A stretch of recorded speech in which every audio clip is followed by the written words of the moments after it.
hacer un comentario, y es que el mundo cristiano está dividido ahora por dos aparentes contradicciones bíblicas, y las contradicciones aparentes no son algo de poca monta,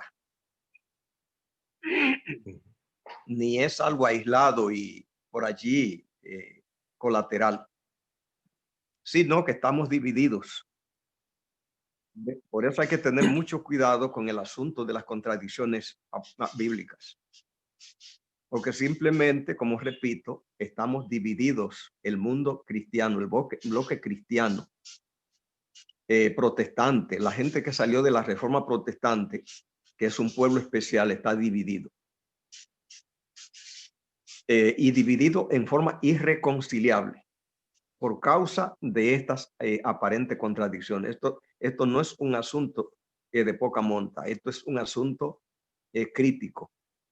Las divisiones que tenemos ahora dentro de la hermandad protestante cristiana, que salió de la reforma de Lutero, es una grieta que no tiene salvación, sacada de una contradicción bíblica aparente. La grieta es el gran pueblo bautista, una iglesia poderosa y la que tiene el poder en los Estados Unidos.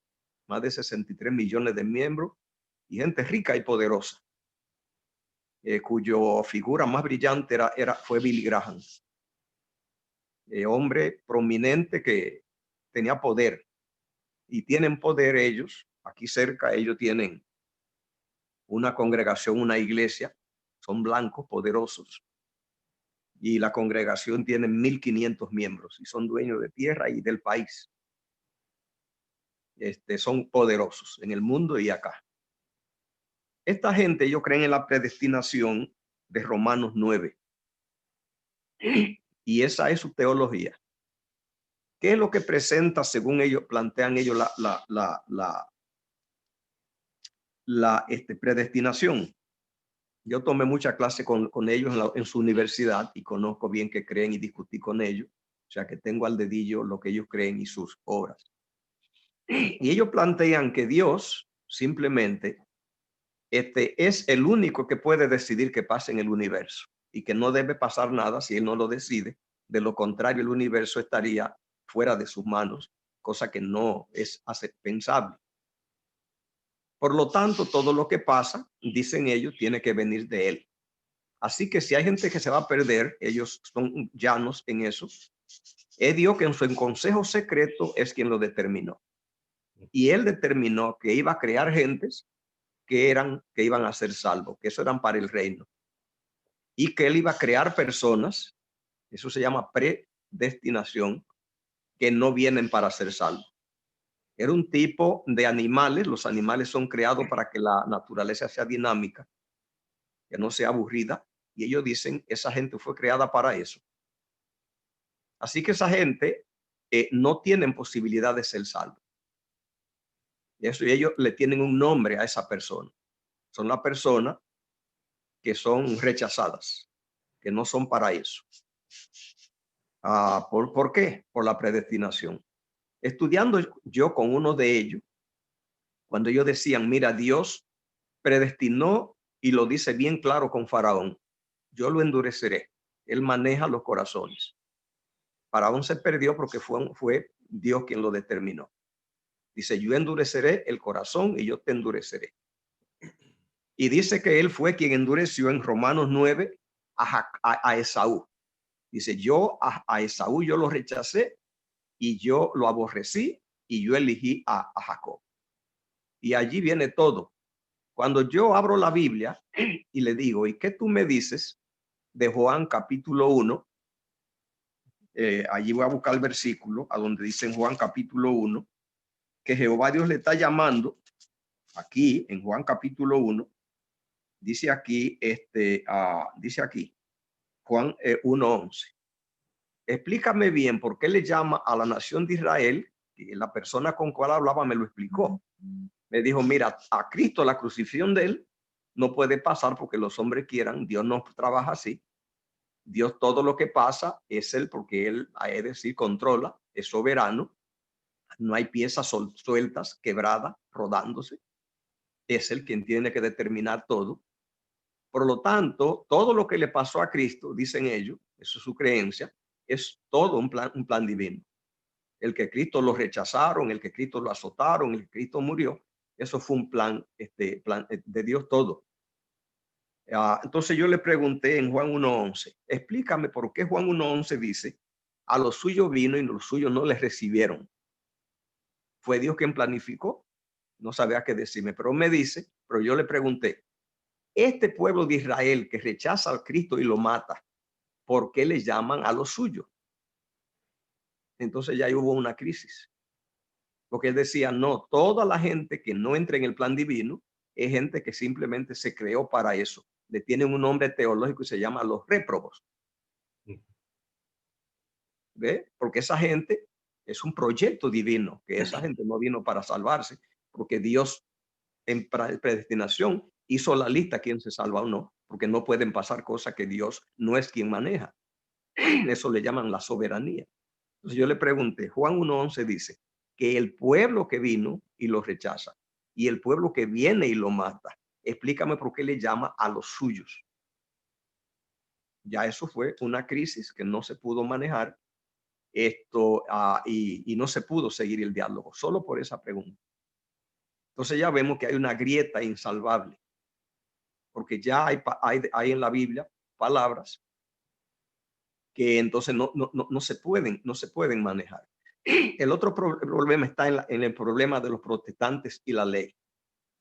Nosotros los adventistas venimos de las iglesias protestantes, somos del protestantismo de la Reforma, y allí están los luteranos y están los otros, como unos 500 millones de protestantes. Hay una grieta insalvable. Ya vimos una, los bautistas son de las iglesias cristianas, pero ahora tenemos otra con los pentecostales y con todos entre ellos y los adventistas. Y es que nosotros creemos que la ley simplemente es eterna, está para siempre, y que es un tipo de dirección divina, de GPS, para que el hombre conozca los parámetros divinos. Ellos dicen, no, la gracia vino y la gracia elimina la ley. Ok, ¿de dónde lo aprendieron? De Martín Lutero. Martín Lutero encontró a Romanos, dice, por gracia soy salvo, y eso fue lo que él acotó. Cuando le llevaron a Santiago, que Santiago dice que la ley no sirve, no funciona, a menos que haga cosas, Lutero dijo, esa epístola es de paja. Porque cuando usted le presenta a cualquier persona que dice que la ley fue abolida y usted le dice, no, la ley hay que aplicarla. Santiago dice muy claro en Santiago capítulo 2 que la ley es perfeccionada por las obras. Ellos dicen, oye, vete, tú eres el diablo, porque en la gracia no hay obra, simplemente las obras no caben. Entonces estamos agrietados por ese problema. Pero Santiago, esto que Lutero no toleró, no pudo trabajar con ellos, le llamó una epístola de paja, tiene ese problema y dice, no, los demonios creen y tiemblan, tú eres un hombre vano. Si tú no haces, no sirve. No ores teniendo fe por el que tiene hambre, no sirve. Dale de comer. No ores por el que está desnudo, sin ropa. Dale ropa. Porque es la acción la que funciona. Lutero no pudo y hoy no se puede trabajar tampoco que la ley, es decir, que la fe, si no hace acción humana, no sirve. Hoy no, hoy está, entonces hay que tener cuidado con las grietas porque no son una cosa de poco implicaciones. Gracias, pastor. Estas grandes implicaciones que tiene con respecto al carácter de Dios, con respecto a la ley de Dios y con respecto a los principios que gobiernan la actitud de Dios hacia el pecado. ¿Cuál es la naturaleza del pecado? ¿Cómo daña y destruye el pecado? Lo cual va directamente a la necesidad del plan de redención, cómo opera la salvación. Notemos en la presentación que nos hace el pastor Ureña cómo están todas íntimamente conectadas. Y ya vimos unos 2 estudios atrás cómo los fundamentos de este engaño fueron echados desde el principio. Están allí en Génesis 3. El ataque que la serpiente hace a la ley de Dios, lo hace a la ley de Dios primero y luego al carácter de Dios. El ataque a la ley es que la muerte no sigue a la desobediencia a la ley. Que la única razón que pudiese ocurrir la destrucción y muerte como resultado a la desobediencia a la ley es si Dios la aplica, si Dios interviene para asegurarse que Él impone la muerte y la destrucción al que desobedece. Eso es un engaño diabólico.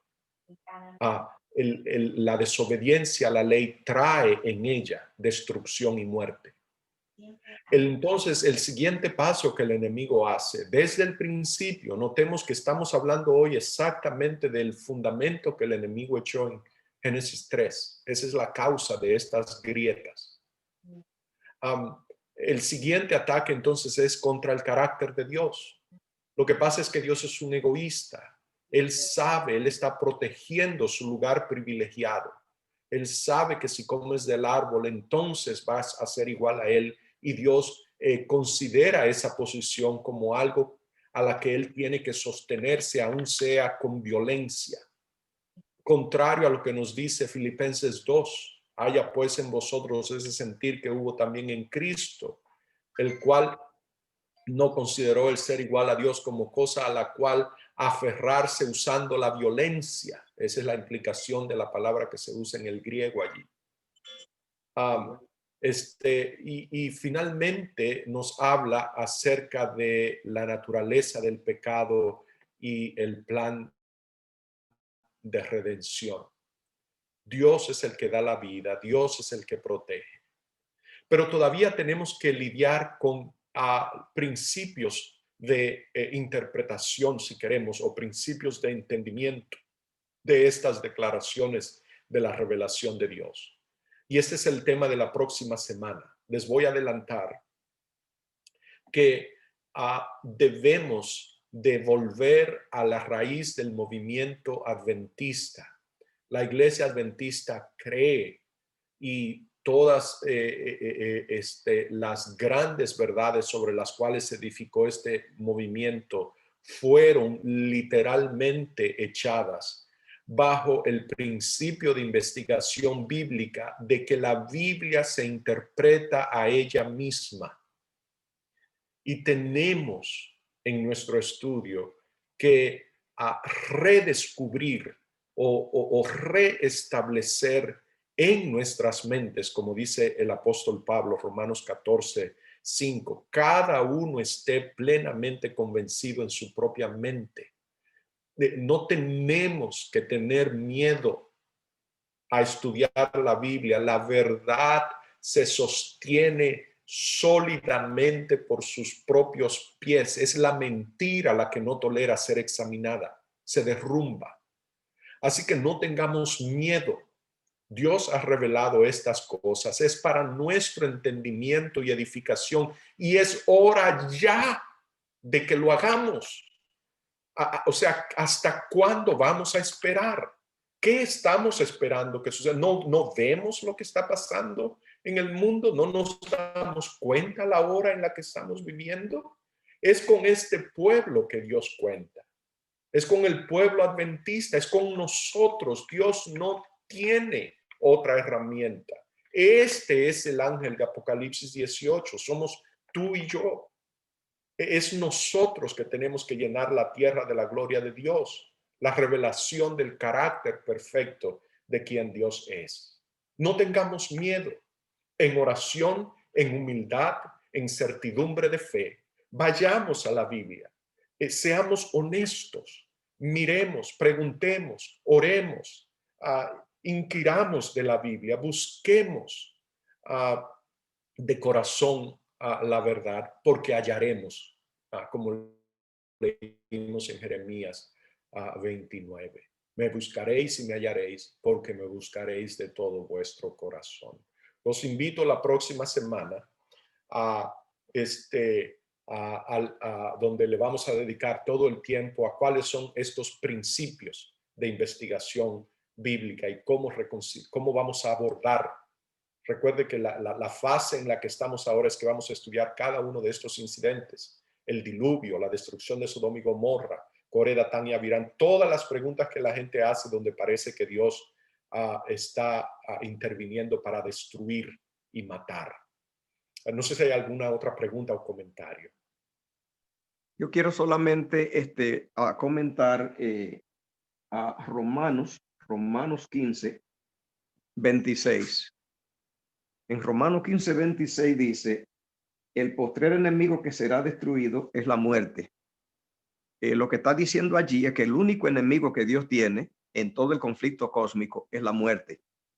O sea, no fue en realidad por entrada del pecado que Cristo vino al mundo, porque Cristo no vino al mundo por Satanás. Pastor, tal vez primera de Corintios 15, 26.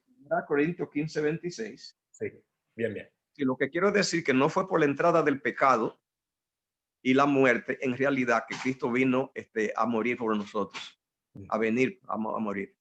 Porque ya, la rebelión y el pecado ya estaban con Satanás y Dios no tenía en su agenda enviar a Cristo a morir por Satanás.